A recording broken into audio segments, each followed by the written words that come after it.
Hai, nama saya Dr. Akila. Saya adalah doktor di klinik swasta. Kenapa saya buat bisnes public goal?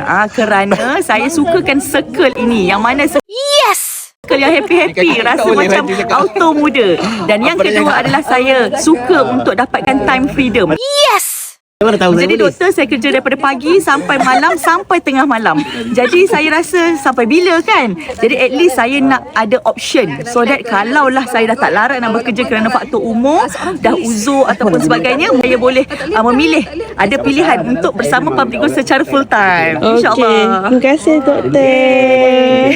Jadi tuan-puan, siapa yang bercadang nak capai passive income minimum 5 ke 10 ribu sebulan, membina bisnes ketika tak perlukan bisnes, siapa yang mencari peluang, boleh intai-intai peluang yang ada dalam bisnes public goal. Nak explore tuan-puan, nak berjaya bersama Hana dan tim Jihanda Network, tuan-puan boleh rujuk pin video di Prof Hana. Hana akan bantu dan bimbing sebaiknya. Jumpa anda di puncak kejayaan.